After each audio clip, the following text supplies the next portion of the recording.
Y bien, chicos, bienvenidos a otra sesión. Hoy volvemos a tener a Angélica con nosotros.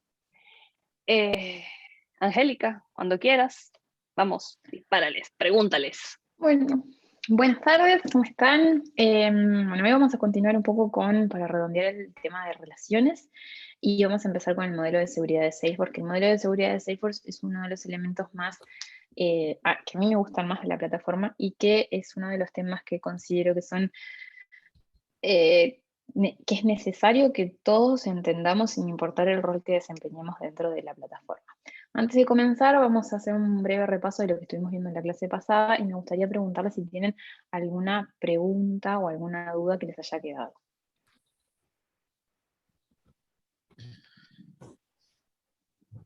No hay dudas. Ninguna. No, por ahora.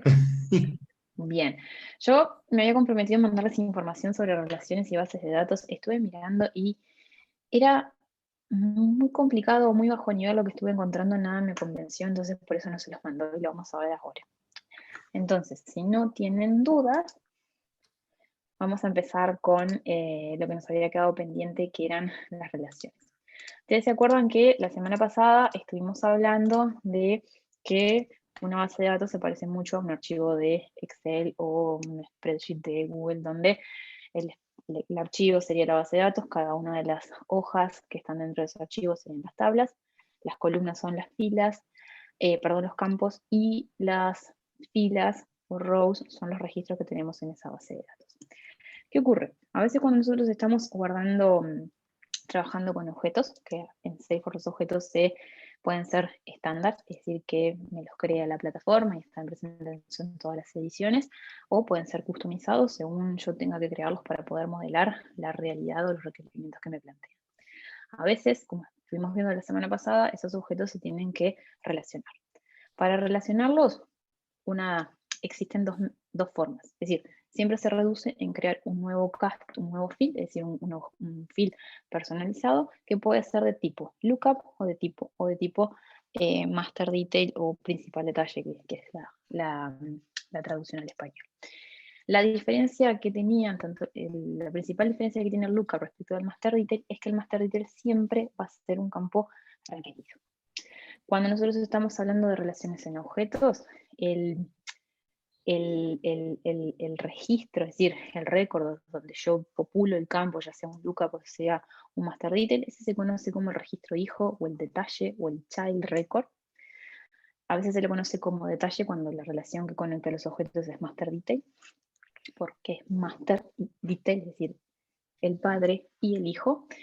Y obviamente el registro que estamos haciendo referencia, es decir, el que se convierte en el link que nosotros podemos hacer clic, ese se conoce como padre o máster.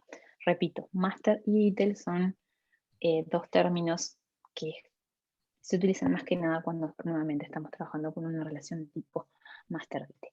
Ahora, ¿qué ocurre? A veces cuando nosotros tenemos que modelar las relaciones, muchas veces nos van a decir que existe una relación 1 a 1, 1 a n o n a n. O dicho de otra forma, 1 a 1, 1 a mucho o muchos a muchos. Y vamos a llevar ejemplos de esto. Ustedes conocen los objetos a cuenta, account en inglés, y contacto o contact, que son dos objetos estándar del CRM. Y acá voy a comenzar a compartir pantalla. Hoy voy a compartir todo de una, si no ando parando cada rato y mejoro que el otro día los enloquecí. Entonces, ¿qué ocurre? El objeto cuenta y el objeto contact son dos objetos estándar. ¿Bien? ¿Qué ocurre? Ustedes pueden tener una cuenta que, por ejemplo, represente una empresa y además ustedes quieran conocer los empleados o las personas que trabajan en esa empresa. Entonces, nosotros vamos a partir de un supuesto, de una determinada realidad, donde una empresa, por ejemplo, Acme, o la que tenemos acá de Force People, puede tener varios empleados, pero un empleado trabaja únicamente en una sola empresa. Cuando estamos en ese tipo de escenarios donde una persona trabaja en una única empresa, pero una empresa tiene muchos empleados, ahí estamos en presencia de una relación uno a muchos o uno a n. El 1 representa la empresa. ¿Por qué? Porque cada persona se relaciona con una única empresa, con una única cuenta, y el muchos representa los contactos. Cuando nosotros miramos la relación desde el paradito, desde el punto de vista de la cuenta, es decir, de vuelta, una empresa puede tener muchos empleados. ¿Cómo ustedes lo pueden visualizar esto en Salesforce? Si yo estoy acá en una cuenta y voy a las listas, a las child relationships, esto que veo acá representa la lista de contactos asociados a esta cuenta, es decir, todos los empleados que trabajan en esta empresa, y esto es el muchos. Yo estoy parada en la cuenta y veo muchos registros vinculados a ella. Si yo me paro en un contacto, ¿cómo me doy cuenta que la relación es a una? Es decir, que tengo una única cuenta vinculada con el contacto, porque acá, en el detalle del contacto, yo veo que tengo, en este caso es un lookup, es decir, tengo un field que me lleva a una cuenta. ¿Bien? Hay unas relaciones que son un poco particulares, son las 1 a 1, en las que en los dos extremos de la relación, cada elemento que ustedes están vinculando puede estar asociado con un único elemento del otro tipo. Por ejemplo, y nosotros en Uruguay tenemos un tipo particular de empresas que se llaman unipersonales. Las empresas unipersonales, como su nombre lo indica, son empresas en las que trabaja una única persona. Es el tipo de empresa, por ejemplo, que crean los contractors independientes. Entonces, en ese caso, una persona trabaja en una única cuenta y una cuenta tiene un único contacto relacionado. Capaz que ustedes ahí me dicen, Angélica, yo esto en un Salesforce lo modelaría con una person account. Bueno, esa es discusión para otro momento, pero ese sería, por ejemplo, un ejemplo de relación 1 a 1. Y después tenemos un tipo de relaciones que este es muy poderoso, que son las relaciones muchos a muchos, o N a N. Esto de 1 a N viene más que nada de la jerga técnica que se usa cuando estamos hablando de bases de datos. Siempre te lo van a hablar así. Las relaciones muchos a muchos son muy importantes porque para poder modelarlas en Salesforce nosotros tenemos que utilizar un objeto particular que se llama Junction Object, que no sé cómo traducirlo. No sé, Oriana. Objeto unión. ¿Lo podría describir? Objeto A lo unión. mejor. Sí, Un se objeto lo unión. escribo. Sí. Objeto unión. No sé si esa es la traducción. Acá se escribe así en inglés. Bien. Un Junction Object, por ejemplo, ¿alguno de ustedes ha trabajado con Sales Cloud o con el objeto Opportunity y el objeto Contact? ¿Vieron cuando, o por ejemplo, o la Opportunity, cuando le agregan productos, porque ustedes quieren modelar qué cosas están vendiendo? ¿Vieron que cuando ustedes agregan productos a una oportunidad, por detrás se crea un objeto que se llama Opportunity Line Item que vincula la oportunidad con el producto? Ese es un ejemplo de objeto unión o de Junction Object. ¿Cuándo usan eso? Cuando ustedes, por ejemplo, como el ejemplo de Salesforce, ustedes tienen oportunidades y ustedes cuando crean una nueva oportunidad, no sé si tengo oportunidades creadas acá, sí tengo, cuando ustedes están creando una oportunidad, ustedes quieren saber o agregar qué productos van a vender, ¿no? Esperen que sí, cualquier cosa. ¿Qué productos formaron parte de esta venta? Entonces, ¿qué pasa? Ustedes, el producto puede haber sido vendido a más de un cliente, es decir, estar asociado a muchas oportunidades. Y en una oportunidad ustedes pueden haber vendido a su vez muchos productos. Entonces, en esos casos, cuando ustedes quieren saber, bueno, el producto, no sé, lápiz de color rojo, que se lo vendí a Oriana, a John y a Francisco, bueno, se lo vendí en esta transacción, es decir, en esta opportunity, en esta otra opportunity y en esta otra opportunity. Entonces, en ese caso, ustedes tienen que crear un Junction Object. ¿Cómo se crea un Junction Object? Cuando ustedes tienen que modelar una relación de muchos a muchos, pero con objetos customizados, de la misma forma que crean cualquier objeto. Van al setup, al gestor de objetos, crean un nuevo objeto, y acá vamos a crearlo, ejemplo de objeto, voy a poner obj unión porque si no, no me va a dar. Bien, lo crean y para poder crear un custom object, ustedes lo que tienen que crear, un custom object, perdón, un junction object, lo que tienen que hacer es crear dos nuevos campos. Van a ser dos master details y van a crear dos master details que van a vincular los objetos que ustedes quieren relacionar. Si tuviéramos que representar un custom object para justamente representar cómo se relacionan objetos con oportunidades, es decir, si tuviéramos que replicar la lógica del opportunity line item, lo que tendríamos que crear sería un master detail para vincular la oportunidad. Acá estoy recreando lógica de Salesforce, que en realidad no tendría que recrear lógica de Salesforce porque no está bueno hacer eso, copiar cosas, pero es simplemente a modo de hacer el ejemplo. Entonces creamos y después tenemos que crear un segundo master detail o objeto principal detalle para vincularnos con el producto. Entonces, ¿dónde está? No puedo crearlo con el producto, pero tendría que crearlo con, no sé, por ejemplo, quiero vincular account. Bien, y entonces acá lo creo.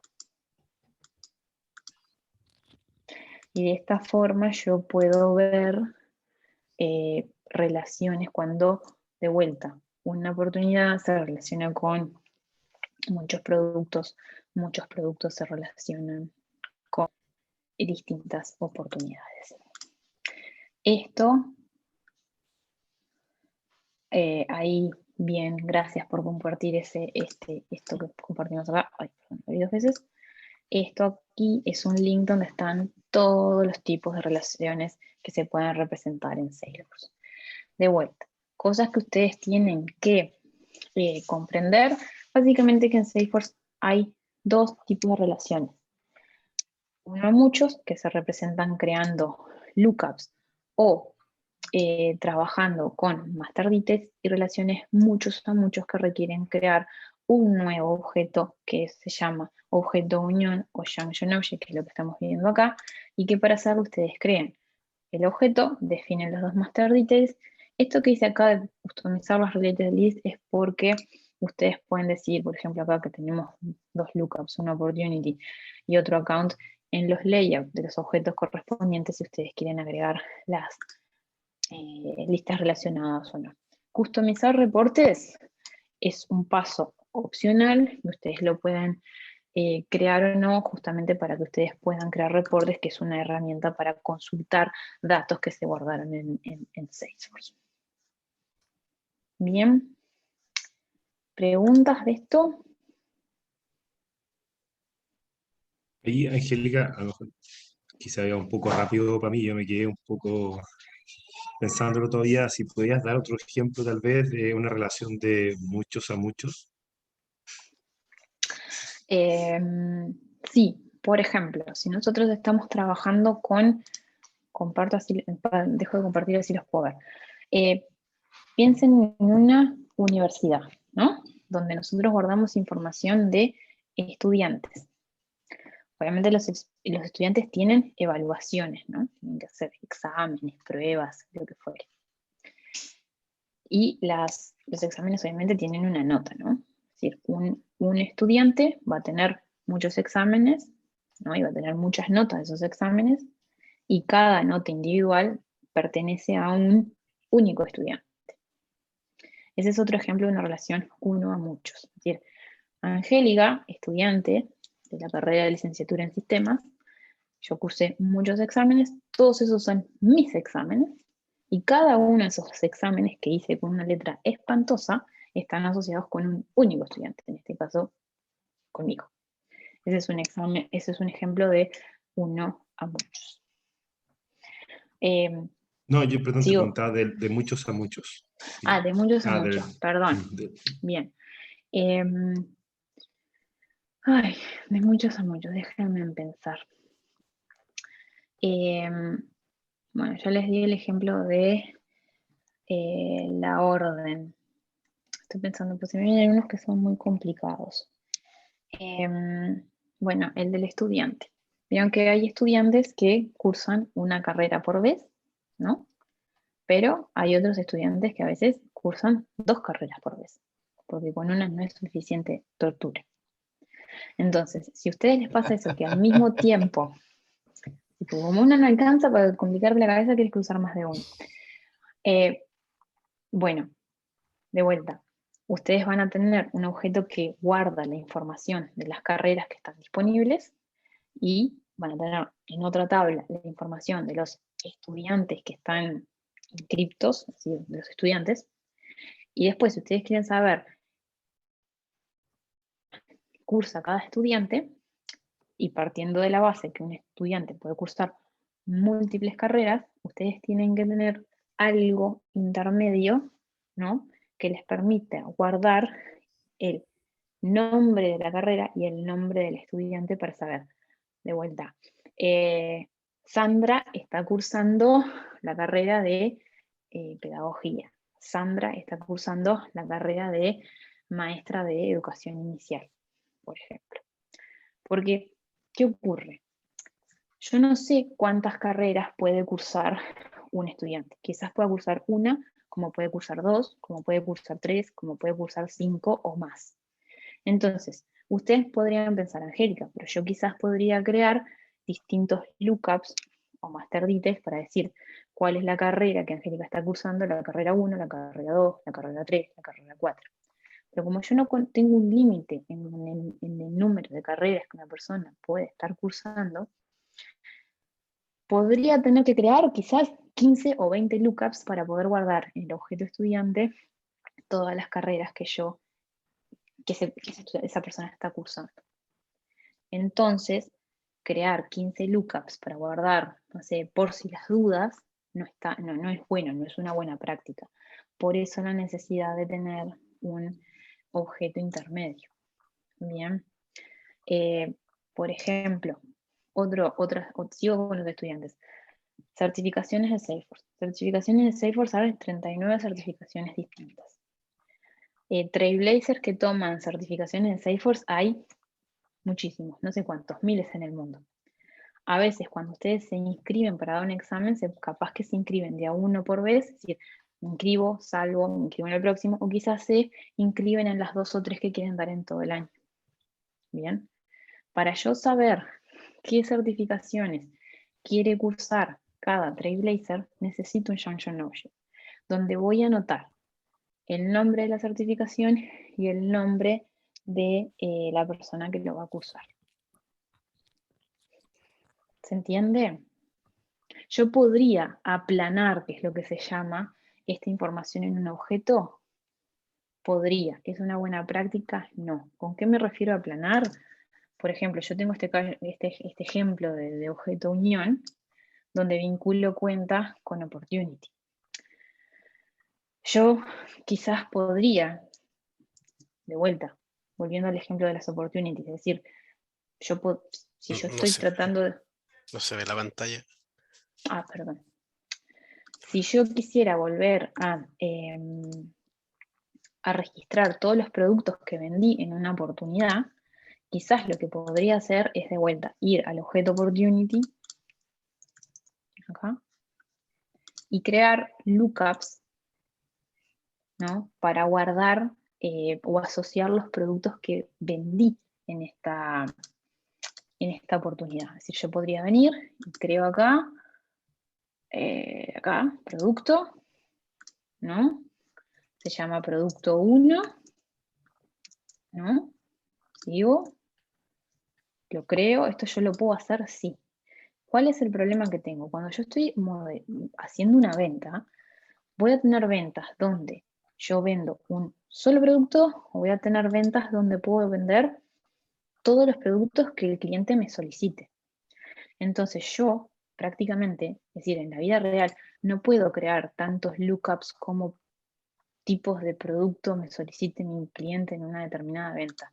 Porque lo que tendría que seguir haciendo es, sigo creando lookup fields que apunten a producto, ¿me entienden?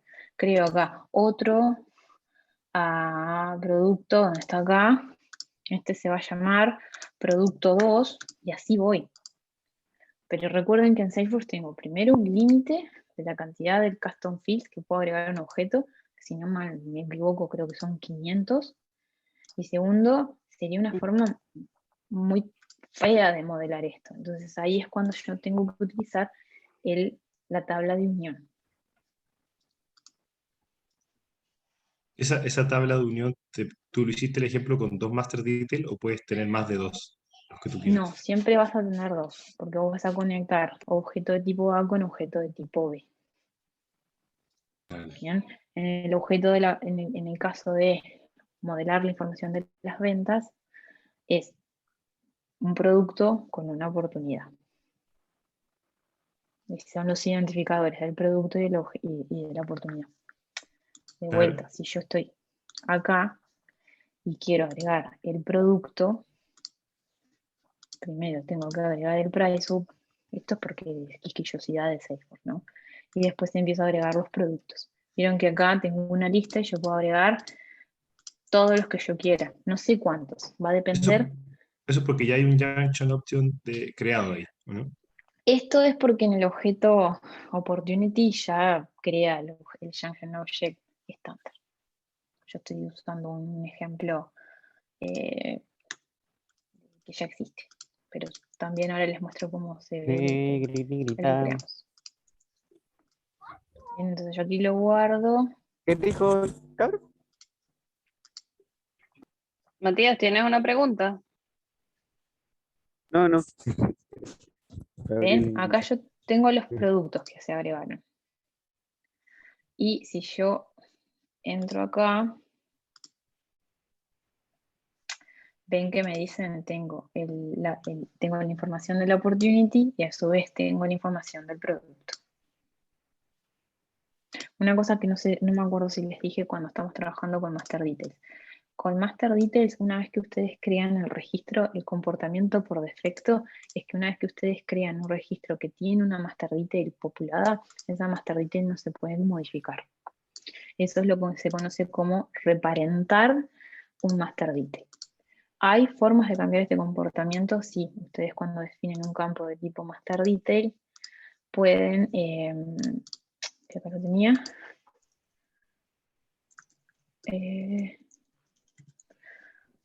acá el ejemplo, ustedes pueden cambiar el comportamiento sí, si editan el campo Master Detail, hay una opción que les permite reparentar. Acá, ¿ven? Allow Reparenting. Esto lo que les permite es cambiar el valor del Master Detail. Por defecto no se puede. Esta opción siempre por defecto está desmarcada. Bien. ¿Alguna pregunta? ¿No? Bueno, esto Sí, sería... yo tengo una duda, Angélica, en Sí. realidad no me perdí, no, de verdad que no te estoy entendiendo muy bien. ¿Me podrías explicar nuevamente, por favor? ¿Qué parte? Desde el ejemplo en adelante. Del ejemplo de la relación muchos a muchos. Claro. Muchos a muchos, como de muchos vehículos con muchos repuestos, por ejemplo, o no debiera tener un junction option object en ese caso. Podría tener un Junction Object. No quiero hablar y dar pistas. Si los repuestos se modelan como productos, como lo que vimos acá, es decir, que un mismo tipo de repuesto pueda asociársele a distintos vehículos, eso sería un ejemplo de Junction Object. Ahora, si lo que vos tenés es el repuesto particular que vos le instalaste al vehículo, es decir, ahí eso no sería un Junction Object. Es decir, el repuesto podría apuntar al vehículo.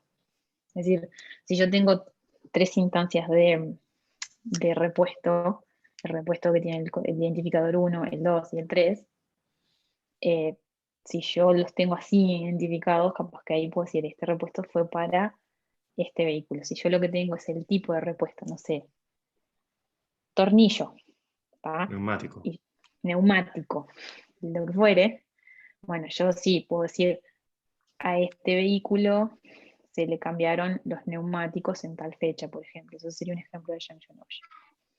Lo mismo que tengo acá.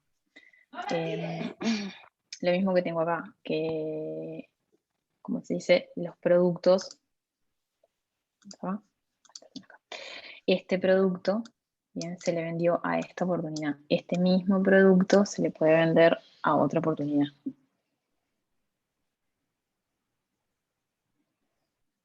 Bien. entendió, Cristóbal?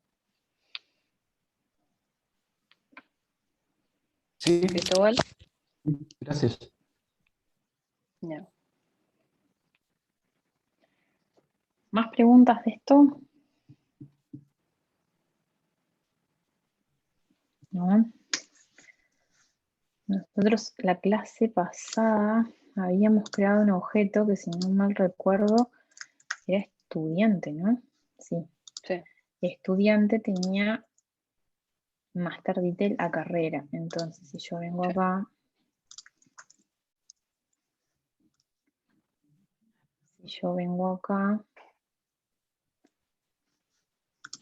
esto es lo que yo le decía.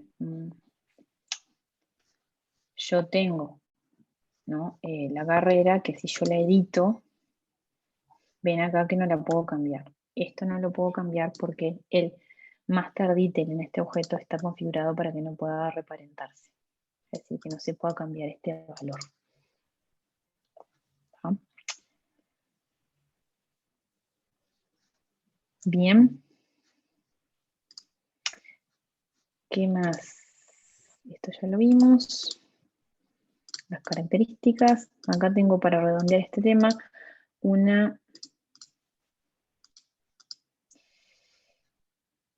aquí tenemos una diferencia entre Master Detail y Lookup. Esto que te dice acá, loosely, fuertemente tipeado y levemente, eso es lo que le contaba. Siempre las Master Detail se consideran que son campos requeridos, en este caso no. Definen relaciones entre dos objetos que pueden ser estándar o custom. En el caso del Master Detail no. Recuerden que cuando ustedes van a crear el field acá en el objeto, si ustedes, cuando van a crear un objeto, un field de tipo Master Detail, no pueden seleccionar un objeto de tipo estándar para crear la relación. Esa es otra cosa importante para tenerlo. Esto me había faltado, lo de los Rollup Summary Field. Rollup Summary Field es otro tipo de objeto, otro tipo de campo, que lo que permiten hacer son fórmulas. ¿El concepto de fórmula ya lo vieron? No, todavía no. Todavía no. ¿Lo van a ver? Sí. Después de la clase del mañana. El Bien. martes que viene. ¿Explico lo de Rollup Summary ahora o lo dejo para el momento en que den esos fields? Si quieres, No, adelante. adelántalo. Sí. Bien. Bueno, Rollup Summary Field es un tipo de campo que me permite a mí hacer cálculos, sin que yo tenga que escribir código o sin que yo tenga que hacer las cuentas. ¿Dónde puedo definir yo Rollup Summary Fields? Puedo definir Rollup Summary Fields en los objetos que son master de una relación Master Detail. Por ejemplo, yo tengo la carrera, que es el master en el objeto estudiante, tipo un estudiante tiene una única carrera en un momento dado. Si yo quiero hacer cálculos, por ejemplo, saber cuántos estudiantes están anotados en una carrera, puedo crear en el objeto carrera un nuevo field que se llama Rollup Summary Field, acá. Bien, aquí. Y, no sé, ejemplo de Rollup. Y acá lo que tengo que seleccionar es qué objeto quiero agrupar. Es decir, sobre qué detail quiero hacer cálculos. En este caso es sobre los estudiantes. Las cosas que yo puedo hacer son un count, que es decir, contar la cantidad de estudiantes que están relacionados con esta carrera. Puedo hacer sumas o hacer dos operaciones, es decir, calcular el valor mínimo o calcular el valor máximo. Cuando yo selecciono sum, min o max, tengo que decir cuál va a ser el field que yo quiero agregar. En este caso tienen que ser fields de tipo, para la suma tienen que ser fields de tipo número y para el mínimo y el máximo pueden ser de tipo numérico o de tipo fecha. Entonces, por ejemplo, con el tema de los estudiantes no tengo ejemplos muy realistas para usar sumas o mínimos y máximos, pero podría decir, contame el total de estudiantes que están anotados en esta carrera. Selecciono el count. Por ejemplo, quizás quisiese saber cuál es el estudiante más joven anotado en esa carrera. Como yo tengo un campo que es de tipo edad, de tipo edad, un campo que guarda la edad del estudiante, lo que puedo hacer es crear otro rollup summary. Bien. Otro rollup summary. Estudiante más joven. Y, next. Y acá lo que voy a hacer es decirme, es decir, de vuelta tengo que seleccionar cuál es el objeto que estoy agrupando. Voy a seleccionar el mínimo, edad. Y acá lo puedo ver. Y lo creo. De vuelta, ¿dónde puedo crear rollup summaries? En objetos que son masters en master details. Por ejemplo, si yo voy al objeto estudiante, como el estudiante no es el máster en ninguna relación master detail con ninguno de los objetos que tengo definido en el OR, si yo vengo a fields y trato de crear un nuevo campo, ven que la selección o el tipo rollup summary está oscurecido, está desactivado, y si despliego la ayuda me dice que no puedo crear este tipo de campo en este objeto porque no es el master en una master detail relationship. Ya la plataforma no me deja hacerlo. Angélica, tenemos una pregunta. Sí. Juan. Dime. Angélica, ¿cómo estás? Una pregunta. En el caso de que tengamos una relación de muchos a muchos y estemos utilizando un relation object, ¿cómo pudiésemos hacer un rollup summary? Bueno, o sea, ¿se puede hacer o no sí. se puede hacer? Ustedes pueden hacer un rollup summary field siempre que el objeto donde ustedes quieran crear el campo sea un master, bien, en una master detail relationship, es decir, el master es al que ustedes apuntan. En el caso del estudiante era la carrera. Nosotros creamos recién un junction object que apuntaba a account y opportunity. Entonces, si yo voy a account y voy a crear un field, voy a poder crear un nuevo rollup summary. Ven que aparece habilitado. Si le doy siguiente, vamos a poner ejemplo.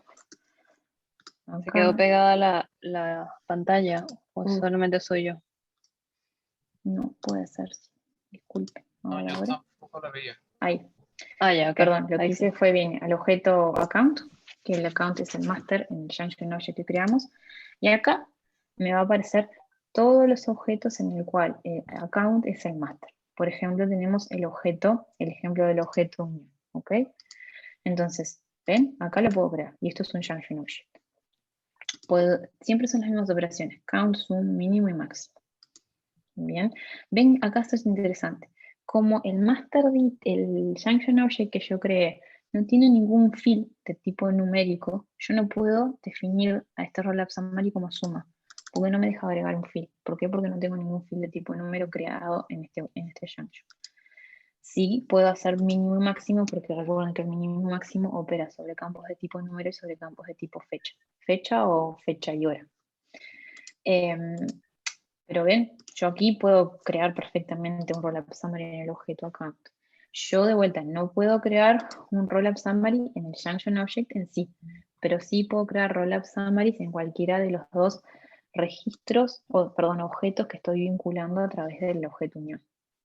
Recuerden que en nuestro ejemplo vinculaba cuentas con opportunities. Entonces, tanto en cuenta como en opportunity, puedo hacer rollup summaries.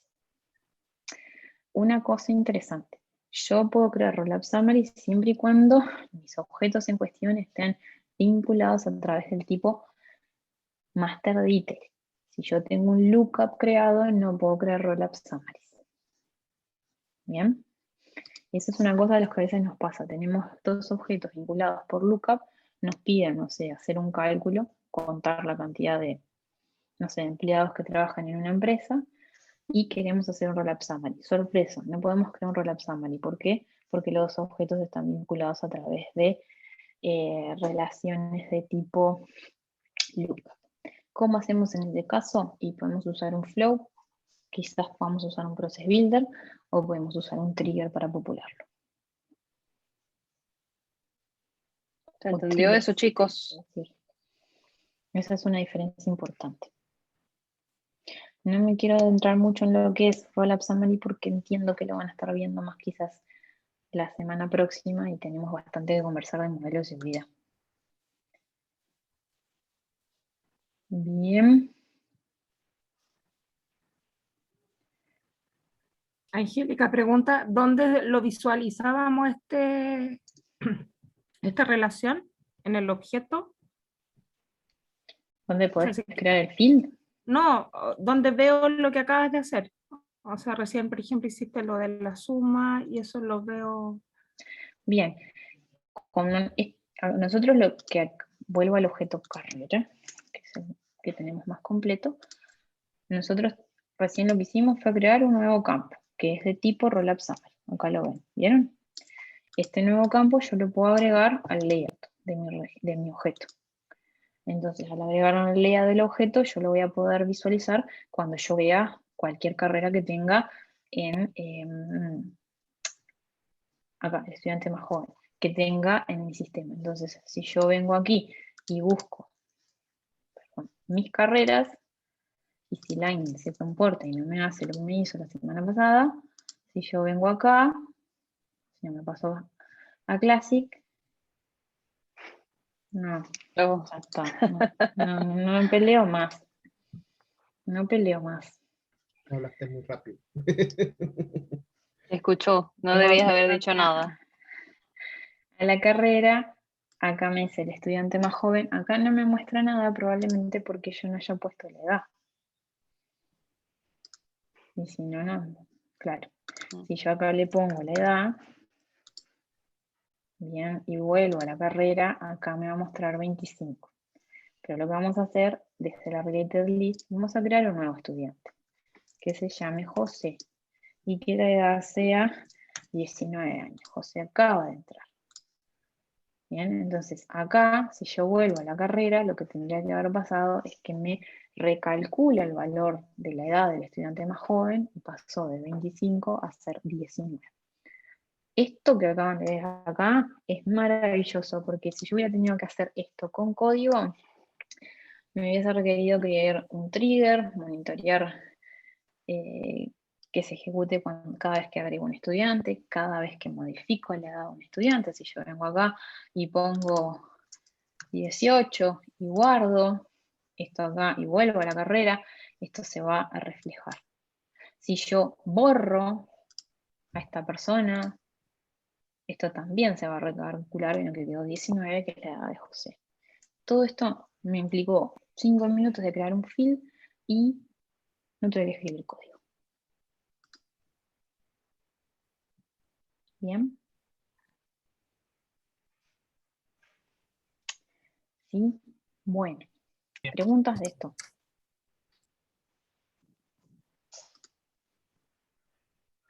¿No? Chicos, ¿están despiertos? Pregunten, chicos, eso es sumamente importante, todo lo que está diciendo Angélica. Otra cosa importante ¿Angélica? es que... Sí. Sí, tengo una consulta.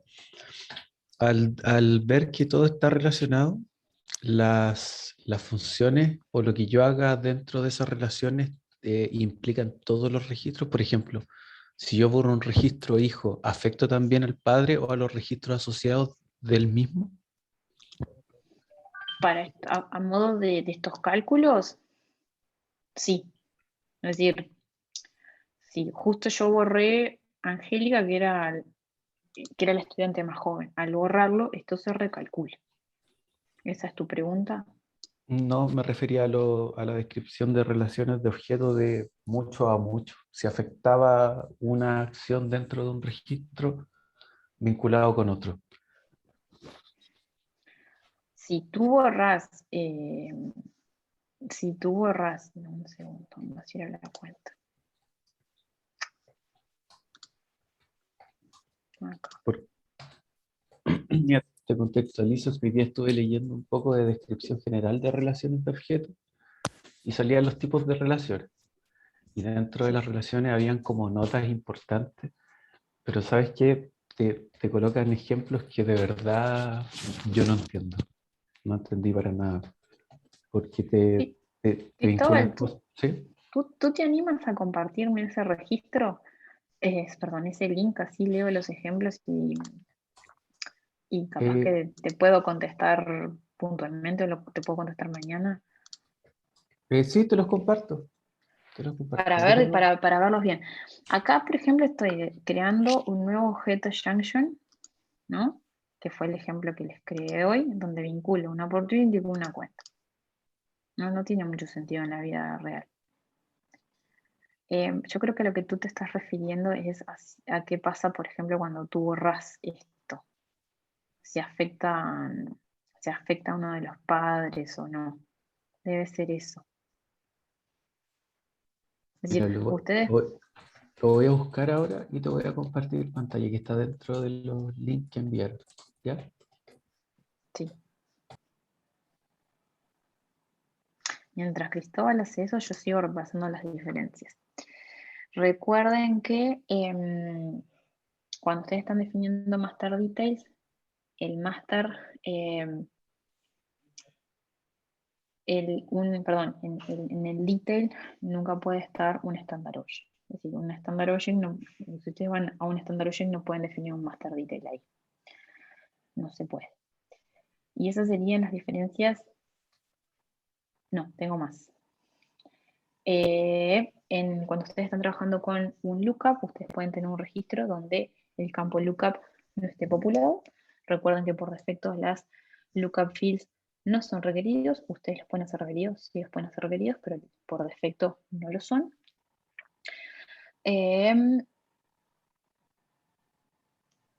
Los lookup fields no son requeridos en el page layout, a no ser que ustedes los hagan. Los master details sí son requeridos. Los standard objects no pueden estar en el detail style. Pueden estar en el detail style de un lookup, pero no pueden estar en el detail de un master detail. Y capaz que esto es, Cristóbal, lo que estabas diciendo, cuando tú borras un padre, es decir, un padre, vos podés configurar que se borren también sus hijos, que eso es lo que se llama como borrado en cascada, ¿bien? O si no, también puedes decir que no se pueda borrar el padre si tiene hijos, o lo que puede ocurrir es que el campo del lookup quede vacío. En cambio, cuando ustedes están borrando en un registro un master detail, borra tanto el padre como los hijos. Debe ser eso lo que estabas queriendo decir, Cristóbal. Sí tiene relación. Mandé el link al chat. Debe haber sido ese. A ver si buscamos por delete.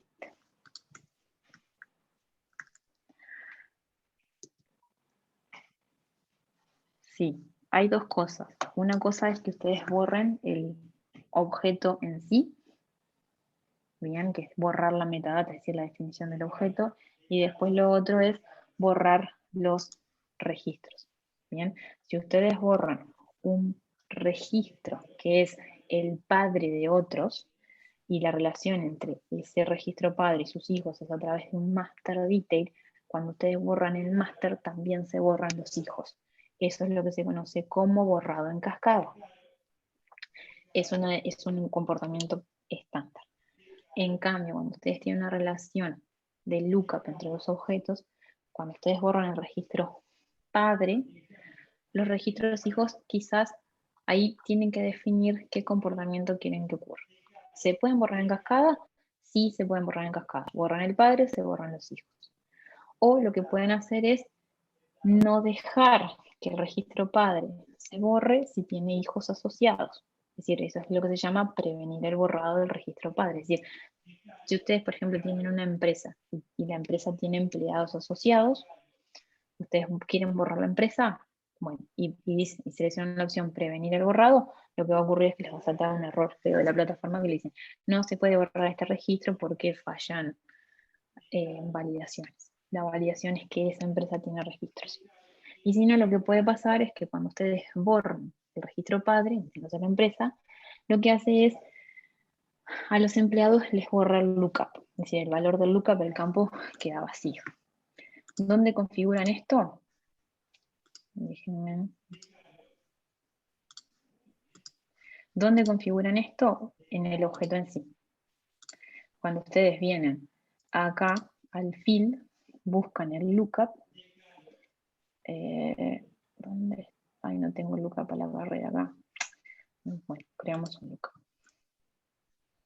Bien. Si ustedes crean un lookup cualquiera, voy a crear un lookup a cualquier objeto, simple a los efectos de mostrarle.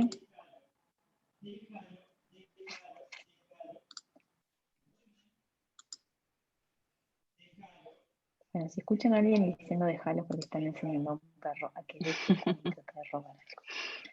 Perdón, las vicisitudes de trabajar desde casa. Bien, bueno, si ustedes acá tienen el lookup, cuando ustedes crean el lookup, acá pueden decidir cuáles son, acá, qué hacer cuando el lookup se borra. Tienen la opción de borrar el campo o directamente de no permitir que se borre el registro padre si tiene hijos. Si ustedes marcan esto como requerido, la única opción es esta. Bien. Este es el comportamiento con los lookups. ¿Preguntas sobre esto?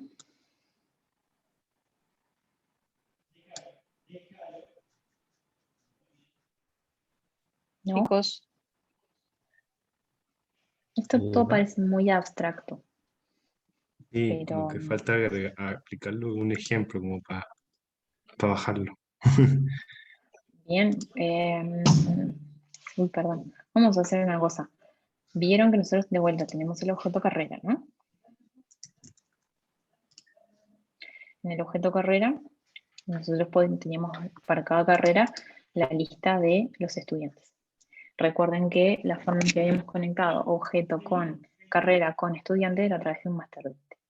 El comportamiento por defecto cuando estoy trabajando con el master detail es si yo borro el registro padre, también voy a borrar los hijos. Bien. Entonces, si yo borro la carrera, acá estoy parada en la carrera, y acá abrí el estudiante, que no sé por qué están tan feos estos layouts, pero bueno, eso es otra historia. Si yo vengo acá y borro la carrera, ¿no? Ven que acá ya no existe, y trato de buscar el registro José, lo que tendría que pasarme es que me tendría que decir que el registro no se encontró. ¿Vieron? Desafortunadamente hubo un problema, traté de nuevo, el recurso requerido no existe. Esto quiere decir que cuando yo borré la carrera, me borró el estudiante porque estaba vinculado a la carrera a través de un master detail. Angélica, ¿y esos registros los puedo recuperar? Sí, señor, se pueden recuperar. Tenemos que ir a la papelera de reciclaje que acceden escribiendo en la plancha el papel de reciclaje o recycle bin, si está en inglés. Cosas interesantes. Ustedes acá en la papelera de reciclaje, lo que ven es la carrera, que es el Master Record. Entonces pueden hacer clic acá y hacen clic acá. Tienen dos opciones. Delete, borra definitivamente la papelera de reciclaje, o hacen clic en Restore. Esto lo recupera el registro. Entonces ven que lo saca la papelera de reciclaje, yo ya no lo veo más acá, y yo puedo volver a buscar carreras, busco, y acá veo que me aparece pedagogía. Bien. Angélica, ¿no hay una importancia de que el registro sea padre o sea hijo para borrarlo? Da igual si yo borro el hijo del estudiante de la carrera o la carrera del estudiante? Yo puedo borrar el estudiante de la carrera y conservar, perdón, ¿puedo borrar el estudiante y conservar la carrera? Sí, puedo hacerlo acá. Lo borro y lo borro. Bien. Y si yo busco en la papelera de reciclaje, acá lo veo, que lo tengo. Yo puedo, luego de haber hecho esto, borrar la carrera, bien que estoy parada en la carrera, y la borro, ¿no? Y puedo venir acá a la papelera de reciclaje, y si no estoy equivocada, acá, cuando hago el restore de la carrera, vieron que cuando después de borrar la carrera me sacó el estudiante. Cuando hago el restore, creo que al haber borrado primero el estudiante, cuando recupero la carrera de la base de datos, creo que el estudiante no me lo encuentro. Sí, ¿ven? Acá el estudiante no me lo recuperó. Y eso es porque yo primero había borrado el estudiante y después borré la carrera. Al hacer eso, la plataforma no sabe cómo reconstruir la relación. Entonces, cuando yo Borraste primero al hijo. borré primero al hijo, cuando borro primero al hijo y después borro al padre, si recupero la información del padre, la plataforma no puede reconstruir la relación y no me muestra la lista de los hijos.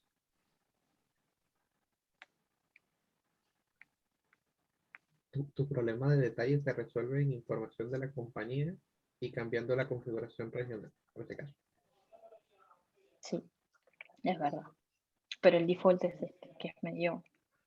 Si no hiciste ese paso previo, que a veces muchos nos olvidamos, vas a estar... ¿Cómo? ¿Eso es como un hack de la configuración regional, como para recuperarlo, la relación? No No, estoy hablando del detalle, cómo se el ve. problema que le pasa en el formato de Lightning. Ah. Sí, pero eso que tenés es así, ese es comportamiento. El problema viene porque no se puede reconstruir la información. En el momento que vos borraste el hijo, te lo desvincula del padre. Ahí es todo por una cuestión, un tecnicismo de las relaciones, y después no se puede reconstruir. Ahí tenés que ser muy cuidadoso. Sobre todo, no sé, si estás borrando sin querer información. Ahí es cuando tener una estrategia de backup cuenta. Bien. Vale. Cristóbal, ¿eso puede ser que responda a la pregunta que hiciste tú? Sí, súper. Bien. Gracias. ¿Qué Tenemos más? otra pregunta, Angélica. Juan. Sí. Angélica, una consulta. Si, ok, recuperaste la carrera, y si recupera, o sea, una vez que recuperaste la carrera, que en este caso es el padre, después recuperas el estudiante, ¿cómo quedan los campos que fueron creados como master detail? Después que son borrados y son recuperados en este caso. Porque tengo entendido que esos campos no podían ser, no pueden quedar vacíos. No. En este En ese caso, caso, viste ¿cómo queda? en este caso que yo borro primero el estudiante y después borro la carrera y después recupero la carrera, directamente no puedo recuperar al estudiante. Si yo borro la carrera con el estudiante, Acá hago delete. Y acá trato de recuperarlo. En este caso, el master detail queda correctamente populado. Bueno, a ver, acá la voy a recuperar. Esto me va a recuperar el dato acá. Y voy a ver el estudiante, entonces, related list, el estudiante, el master detail lo tiene populado. La plataforma lo hace solo solita cuando recupera los datos. ¿Qué pasaría? En este caso, bueno, fueron registros, ¿no? ¿Qué pasaría si lo que borra son los objetos? Sí, hay una limitación que creo que estaba en la consideración de por acá. Acá. No podés borrar un objeto custom si está en el master style. Master style sería el padre de una master data relationship. Bien. Si vos borrás un custom object que está en el detail style de la master data relationship, se convierte en un lookup. Pero acá lo tiene. Esta es la respuesta. Les voy a ser sincera, nunca tuve que andar borrando objetos de metadata, no tengo mucha experiencia haciendo esto. Sí me ha pasado tener que convertir relaciones de tipo lookup a master detail o viceversa, pero borrar el objeto en sí nunca me pasó. No, a mí tampoco Sí, me ha sí. pasado. Y no considero que sea una buena práctica andar borrando objetos así. No, tampoco. Esto puede tener muchísimos problemas, Sí. pero la restricción está. No se puede borrar el custom object si es un master. Si el objeto que borras está en el detail side, se transforma en un lookup.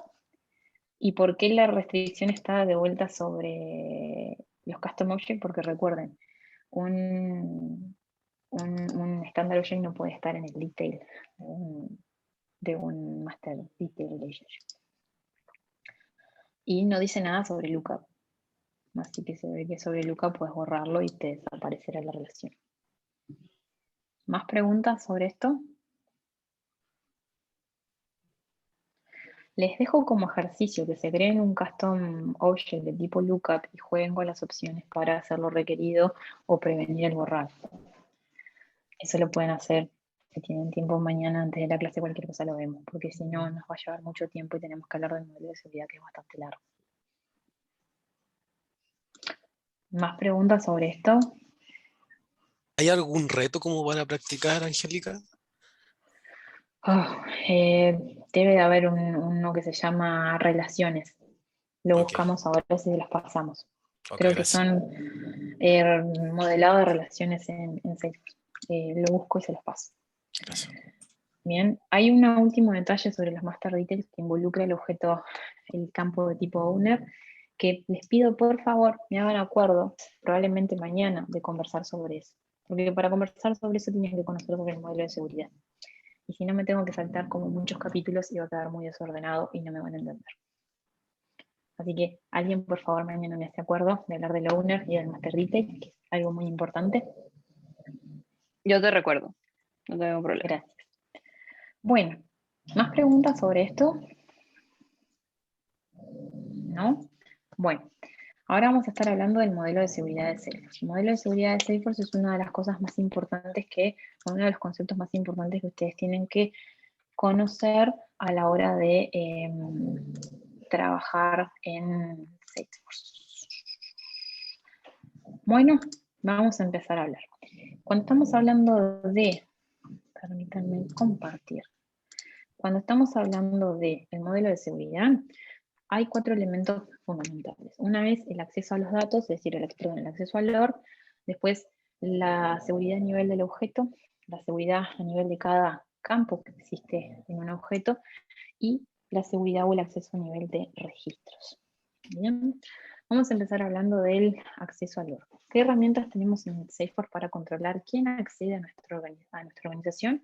Bueno, primero, definir usuarios, políticas de seguridad, rangos de IP y Login hours quiere decir en qué horario se puede configurar es decir, puede ingresar un usuario. Cuando nosotros estamos trabajando en un org, pueden ver Chrome, ¿sí, no? ¿No? ¿Sí? Sí, sí. Bueno, dejé de compartir todo. Cuando ustedes estamos hablando entonces de quién puede acceder a mi organización, lo primero que ustedes tienen que pensar es en usuarios. Bien. Los usuarios, gestión de usuarios y cómo se crean usuarios, ¿ya vieron? Oriana. Diseño de usuario, sí, ya lo vieron. Bien. Sí. Bueno, entonces, breve repaso desde el setup, vienen administración usuarios y ustedes pueden crear nuevos usuarios. Esta es la forma que ustedes le dan acceso a su organización a usuarios. Crean un nuevo registro de usuario, tienen que completar la información requerida, el username, el nombre, el rol, el perfil, la licencia que le quieran asociar y crean un nuevo usuario. Bien. Esto es lo que implica usuarios autorizados. Es importante que ustedes conozcan el concepto de autenticación y de autorización.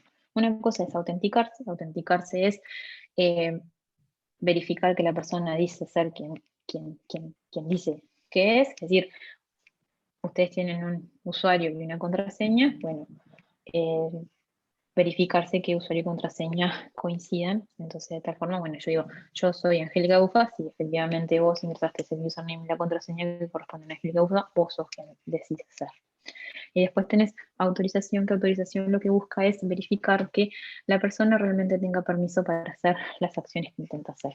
Por ejemplo, si yo quiero visualizar en mi organización, no sé, determinada registro, este estudiante, por ejemplo, lo que yo quiero hacer es, bueno, verificar que realmente yo pueda obtener acceso a este estudiante y no esté viendo información que no debiese ver.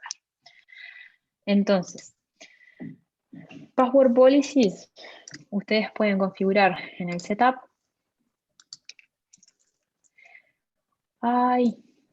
Acá, desde Security, la política de configuración de sus contraseñas. Es decir, por ejemplo, cada cuántos días quieren que sus contraseñas expiren por defecto, cuántas contraseñas viejas guardan en el historial de contraseña, las últimas 3, las últimas 5, las últimas 24, por ejemplo, el largo máximo que tiene que tener, que puede tener una contraseña, qué cosas quieren que incluya la contraseña, por ejemplo, si son caracteres alfanuméricos, yo qué sé, números, letras mayúsculas, letras minúsculas, caracteres especiales. Bien, y tienen otras configuraciones. No me voy a detener cubriendo cada una de ellas, pero después les mando un artículo del help de Salesforce donde cubre cada una de las configuraciones. Esto, más que nada, cuando ustedes están haciendo un rol de administrador y configurando un org nuevo, es importante que ustedes definan la fortaleza que quiere que tengan sus contraseñas. Bien. Después, rangos de IP. Ustedes pueden hacer una cosa. Vieron que cuando ustedes crean un usuario, ustedes pueden asociar un perfil de usuario, ¿verdad? Por ejemplo, Ustedes pueden configurarle al perfil desde qué rangos de IP los usuarios que están asociados a este perfil se pueden conectar. Esto se usa, por ejemplo, en ambientes muy corporativos donde solamente quieren que los usuarios se conecten a través de la IP de la empresa. Entonces ustedes pueden poner,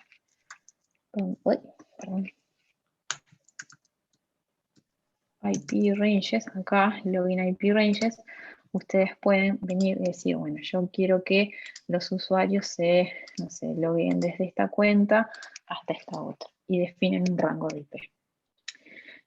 Tienen que ser cuidadosos a la hora de hacer esto, porque si ustedes vieron que existen IPs dinámicas y IP estáticas. IP estáticas son las que nunca cambian, IP dinámicas son las que tenemos la mayoría de las personas cuando trabajamos desde casa.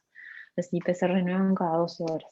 Si ustedes definen un rango de IP en el perfil y después su IP cambia y está por fuera del rango de IP, ustedes no se van a poder loguear. Configurar esto de la forma incorrecta es una forma muy tonta de bloquear el acceso de ustedes mismos en su propio org. Sobre todo cuando, no sé, ustedes hacen estas modificaciones en el perfil de System Administrator. Créanme que después a veces lo que tienen que pasar es que tienen que loguear un caso a Salesforce para que Salesforce borre manualmente el rango de IP que ustedes crearon en el profile. Esto estoy hablando por experiencia propia, no está bueno hacer eso. Cuando yo empecé en Salesforce, bloqueamos el acceso a un sandbox muy grande por configurar mal los rangos de IP en los perfiles. Era un sandbox, en los sandboxes los usuarios por lo general, la mayoría están desactivados, los únicos que estábamos con usuarios activos éramos los System Administrators, nosotros configuramos un rango de IP en el perfil del administrador, nuestras IP eran dinámicas, configuramos el rango para el día en que estábamos trabajando, cuando volvimos el otro día, nadie se podía loguear porque habíamos configurado un rango mal. Tuvimos que leer un case a Salesforce, nos borraron el rango si nos lo borraron, pero yo me imagino que la gente de soporte de Salesforce se rió mucho de nuestro error. Y bueno, hay un dicho que dice que así que cuando te duelen las cosas las aprendes. Bueno, así aprendimos que configurar IPs en los perfiles, no. También podemos configurar los rangos de IP a nivel de organización. ¿Bien? Es el mismo concepto.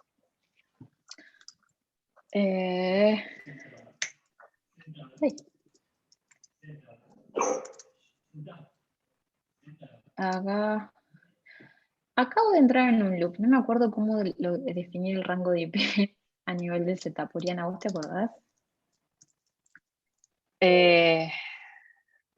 Ya voy, pero está en inglés, espérame, es...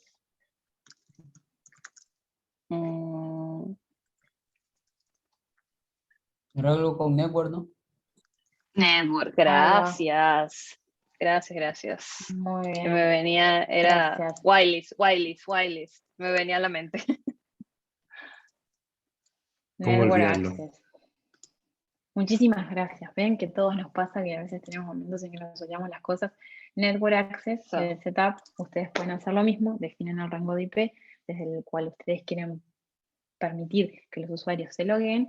Lo único que esto tiene efecto a nivel de org, es para todos los usuarios, no a nivel de perfil. De vuelta, si ustedes crean el rango de IP mal, bloquean el acceso a todos los usuarios. Bien, sean muy cuidadosos con esto.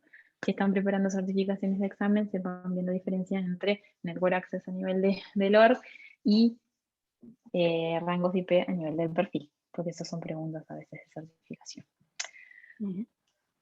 ¿Preguntas hasta acá? Creo que varios recuerdan eso. Sí, qué Sí, bueno. y Que se acuérdense de acordaron. mi ejemplo. Acuérdense de mi ejemplo. Quedamos todos trancados, no podíamos entrar. Qué nervios, me acuerdo. Yo recién empezaba a trabajar con Salesforce. Oh, No había tenido a alguien que me dijera esto, que no era lo mismo. Bien. Login hours es más o menos el mismo concepto. Si vuelven a un perfil, si vuelven a un profile, también pueden definir de la misma forma que definen el rango desde el cual quieren que sus usuarios se puedan loguear, las horas en las que ustedes quieren permitir el login a su org.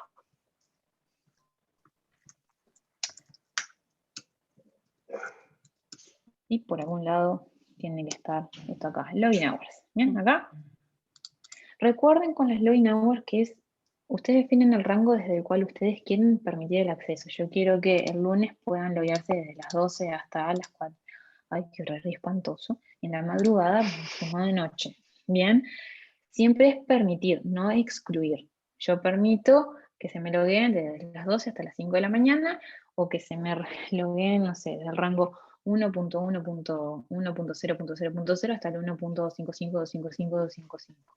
Siempre es así, no es para excluir. Es decir, yo no puedo decir, si el usuario se quiere loguear desde las 12 a las 5, no lo dejes loguear. No, así no es como no funcionan los rangos. Siempre es para permitir. Desde ahora hasta ahora te puedes loguear. Si tu IP de la cual te estás conectando está comprendida dentro de este rango, también te puedes. Cualquier IP por fuera de ese rango o cualquier acceso de login en una hora que esté comprendida por fuera del rango que yo defino, no se va a poder conectar. ¿Bien? Eso también, entiéndanlo, a veces también es pregunta. ¿Preguntas hasta acá?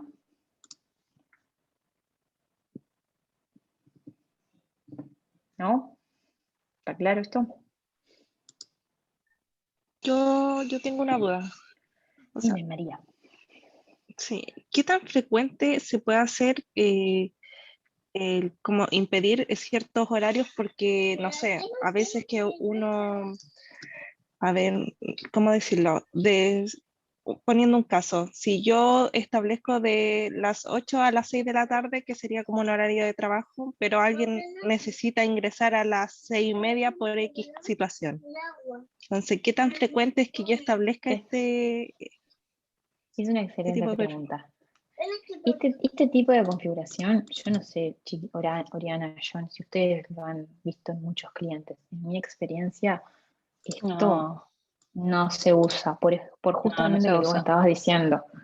Si yo tengo que manejar, no sé, soporte, cualquier cosa, esto yo nunca lo he visto. En cambio, lo de los rangos de IP, sí, eso es muy importante, porque a veces, lo que les decía, en ambientes muy regulados, en ambientes enterprise, muy corporativos, muy regulados, que tienen que cumplir con muchos estándares y muchas normas, se asume que vos únicamente puedas conectarte a través de la IP que está asociada a tu oficina, por ejemplo. Imagínense en bancos, entidades financieras. Exactamente.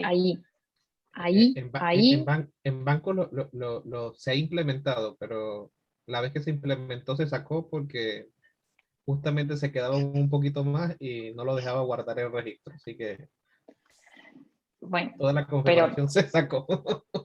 Bueno, vieron, hecha la ley, hecha la trampa.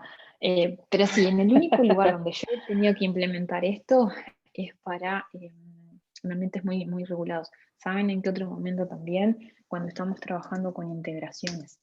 Cuando nosotros estamos trabajando en integraciones, por ejemplo, tenemos un servidor corriendo en una instancia de Amazon que se conecta a Salesforce para, no sé, consumir datos. Nosotros sabemos que las instancias de Amazon están hosteadas bajo una determinada IP. Entonces, en el perfil que se asocia al usuario de integración, ahí habilitamos un rango de IP muy chiquito, muy limitado, únicamente que incluya la IP asociada del servidor de Amazon. Entonces, ¿por qué hacemos eso? Por un tema de seguridad. Nosotros solamente aceptamos request, inbound request de entrada a mi org de Salesforce del servidor de Amazon, que tiene una única IP, por ejemplo. Tiene un rango muy corto de IPs. Eso es por un tema de seguridad. Es decir, si cualquier otro usuario, no sé, me obtiene las credenciales del usuario de integración y trata de conectarse de otro IP, no va a poder, porque yo solamente permito requests que se hayan generado en el servidor de la instancia de Amazon que corre con determinado IP. Ese es otro ejemplo, pero no de login hours, sino de rango de IP. Ah, perfecto. O sea, yo, por ejemplo, igual, no sé, a mí se me ocurrió una idea recién que lo podría implementar en una situación de cuando se hacen como, a ver cómo decirlo, cuando estoy subiendo como datos y no quiero que gente ingrese en este horario. Sí, sí. Ya. Ese es un ejemplo bueno. Puedes hacerlo. Puedes frizar y también después los otros usuarios. Claro, entonces impide que... Ya, ok. Eso se podría hacer a nivel de perfil, o sea, impedir que todo el resto de la gente ingrese en cierto horario mientras yo hago una upgrade o cualquier modificación en la plataforma. Perfecto. Ok, muchas gracias. Ese sería un buen ejemplo, muy buen ejemplo. Gracias. ¿Alguna otra pregunta de esta parte? Yo. Hola, Angélica, hablas con Daphne. ¿Hay alguna especie de buena práctica, entre comillas, a la hora de definir las contraseñas? Por ejemplo, porque a mí se me puede ocurrir que la contraseña debe tener 24 caracteres alfanuméricos y con caracteres especiales, etcétera, etcétera. Wow. Te van a amar tus usuarios. Puede pasar donde trabajo yo ahora, la contraseña del sistema tiene 12 caracteres. Entonces yo encuentro que es demasiado. Por eso yo me pregunto si existe alguna buena práctica a la hora de hacer esas configuraciones. Yo creo que debe de existir alguna buena práctica. Yo no he trabajado en ambientes tan regulados donde tengan por ejemplo, nunca trabajé para el sector financiero. Yo creo que debe haber alguna buena práctica en cuanto a contraseñas. Lo que siempre se dice, por ejemplo, si volvemos acá donde están las policies de seguridad, acá, password policies. Bad policies. Hay gente, voy a ejemplificar lo que no se debería hacer. Hay gente que, por ejemplo, te dice que la contraseña nunca expira. ¿Bien? Y eso se dice que es una mala práctica.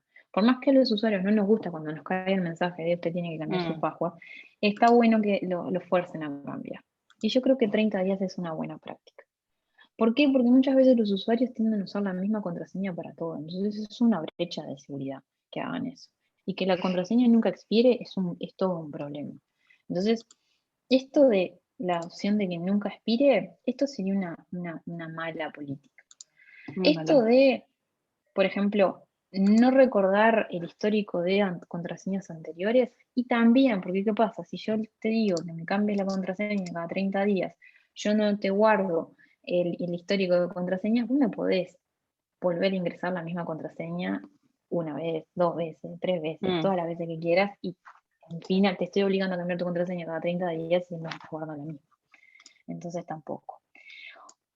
Tener contraseñas muy cortitas, de 1, 2, 3 caracteres, bueno, con un robot podría llegar a averiguar la contraseña. Más allá de que Salesforce si vos tratas de tener muchos intentos repetidos de infructuosos, te va a bloquear el usuario, y después tenés esto que dice acá, lockout effect, pidió decir, si vos ingresaste tantas veces mal la contraseña, te bloquea al usuario y tenés que esperar 15 minutos, bueno, pero podrías escribir un robot que esperara y esperara y esperara hasta que le adivinen la contraseña.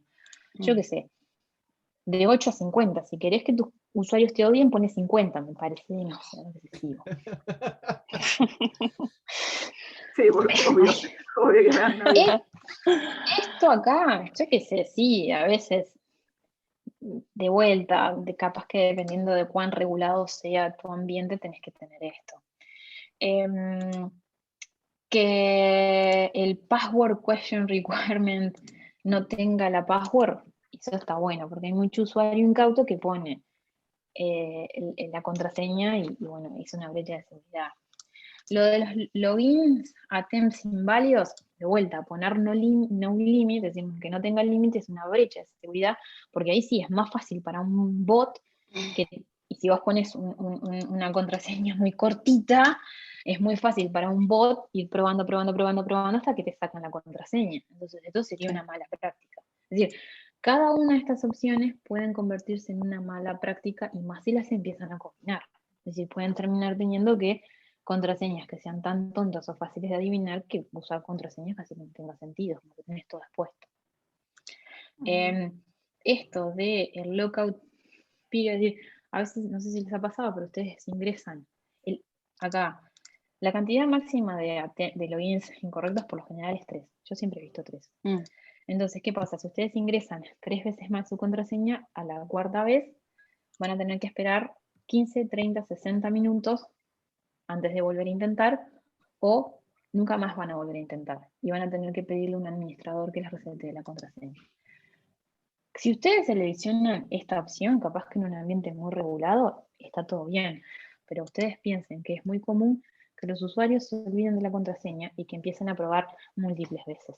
Si ustedes ponen que una vez que ustedes se bloquearon el usuario, no puedan recuperar su contraseña y tengan que pedirle a un administrador que se los resetee, piensen en 2 cosas. Primero, el usuario se va a súper enojar, ¿no? Como decimos los uruguayos, se va a recontracalentar. Bien, porque va a tener que loguear un caso para pedirle a alguien que le resetee la contraseña. Y después piensen en el pobre administrador que va a tener que atender cientos de casos a la semana para resetear la contraseña. Entonces, esto que en principio capaz parece como muy seguro, puede ser se les puede volver un dolor de cabeza, y como dijo John, configuraciones que después tiramos para atrás porque nos dimos cuenta que no servían. Bien. Ahora sí. Pero más allá de que capaz que buscamos, y hay alguna buena práctica de contraseñas, pero siempre... Yo lo único que difiero en ti es que a veces, por ejemplo, los usuarios integradores, ahí sí tengo que colocarle que la contraseña nunca expire. No expire. Sí. Pero es lo único que difiere en ti, pero todo lo demás. ¿Sabes qué? No diferimos. Es un ejemplo que no se los quise dar para no entregar, pero en los usuarios de integración, muchas veces, si se están integrando con use autenticando, perdón, con username y password, no con otro protocolo, como puede ser OAuth, por ejemplo, esto se pone que nunca expire.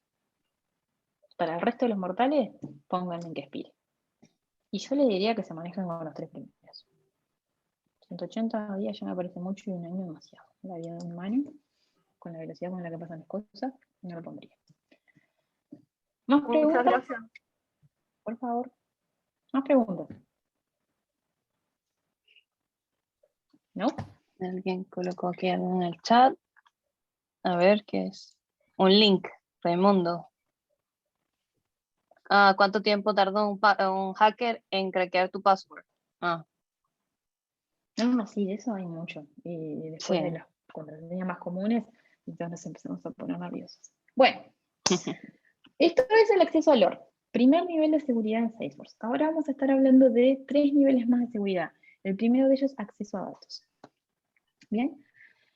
Nosotros estuvimos conversando mucho de que podemos crear objetos, ¿no? Que en la plataforma existen de vuelta 2 tipos de objetos, objetos estándar y objetos customizados.